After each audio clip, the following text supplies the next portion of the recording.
How could a young father simply vanish? Tim has been stolen from us.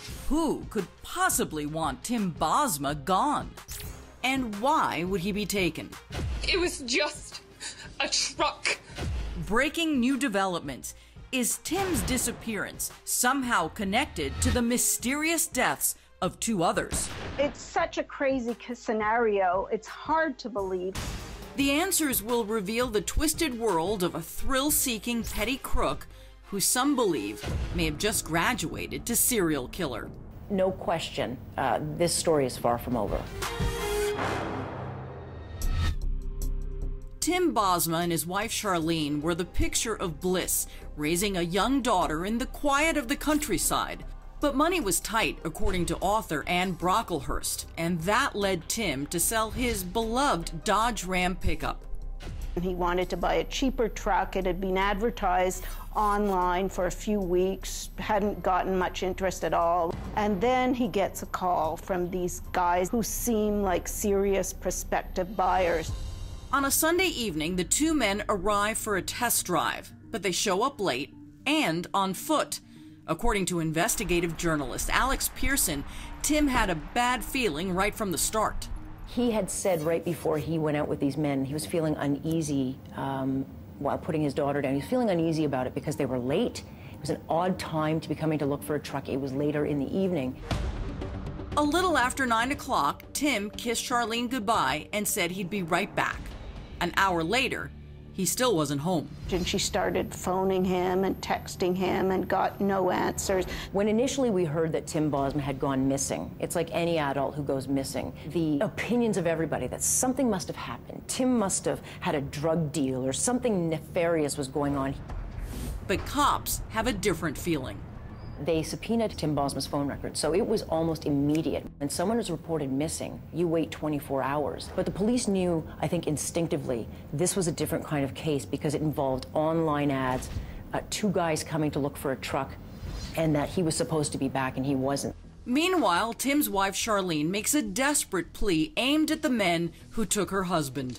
I ask, and I beg, and I plead to whomever has my husband to please let him go.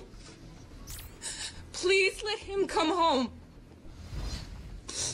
It was just a truck. It is just a truck. You don't need him, but I do. While waiting for answers at home, Charlene gets a heart-stopping phone call. It's from Tim's phone. They must have thought he was alive. Yep. But the call is from someone who found Tim's phone while mowing the lawn in a nearby industrial area. It's a huge lead, but cops are already onto something big. Tim's phone records show that the car shoppers called on a burner phone, a seeming dead end, except when police checked the call history of the burner phone. The day before, it called another man selling a Dodge Ram pickup, an ex-Israeli soldier named Igor. Igor Tumenenko, unlike Tim Bosma, was built like a truck. He was a big, big, big guy. He's the kind of guy that when you meet him, in your head you're saying, I'm not messing with that guy. Igor tells police that he remembered one man had a distinctive tattoo on his forearm, the word ambition. And it was just by coincidence he mentioned this tattoo, and they were able to go through the records of profiled and see that tattoo in the police records, and that's what led them to Dylan Millard. Dylan Millard, a spoiled rich kid no one would ever associate with a missing body. Before he was a marked man, Dylan Millard was a boy wonder, the heir to an aviation fortune who made headlines at the age of 14 when he became the first teenager to fly solo in a helicopter and an airplane on the same day. Like holding a plate on your finger, trying to keep that thing straight. Sadly, Millard's father committed suicide in 2012, right after he invested over $3 million in this new airport hangar. And Millard was never very keen on this business idea. And within a matter of days after his father died, he canceled all the licenses, all the permits, all the certification required to work on aircrafts. So here's Dallin Millard, who's got all the money in the world thanks to Daddy, and instead of, you know, using what he had to make something for himself and continue this aviation dynasty that the Millard family had, he's out there partying like a rock star, doing a lot of drugs and hanging around nefarious people and stealing stuff. Millard always surrounded himself with people who were younger than him, 4 or 5 years, and he was the leader. He paid for everything, so he gained a certain amount of control and status by bankrolling these younger friends. One of those groupies was this man, Mark Smitch, a wannabe rapper.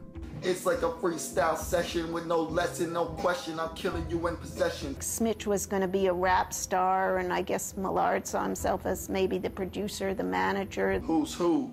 Blues Clues. Tell the cops anything, then you die on the news. This is a guy who met his dream of all dreams, a rich guy he could do drugs with, steal cars with, hang around and play video games with. But it escalated for Mark Smitch. Millard and Smitch and a group of friends went on what they called missions. And the mission was to steal things. And police say Millard was using the hangar for anything but aircraft. What was going on inside that hangar? What kind of business did he have? There was no planes. So for an airplane hangar, this thing was not doing what it was supposed to be used for, which was storing planes and servicing planes. No, this thing was a full-blown chop shop. These guys were out stealing anything they could get their hands on. They were stealing a lot of construction equipment, bringing it in, stripping it down, selling it for parts. 5 days after Tim Bosma went missing, cops tracked Millard to a bank where he's spotted withdrawing $3 grand. Minutes later, he's arrested. They find the keys to Bosma's truck in his possession, but for now, he's only charged with unlawful detention. What police really want to know is, where's the truck? And the bigger question, where is Tim Bosma? Up next, another missing persons case points the finger at Millard. Laura Babcock simply vanished into thin air. And the shocking discovery of a bizarre killing machine.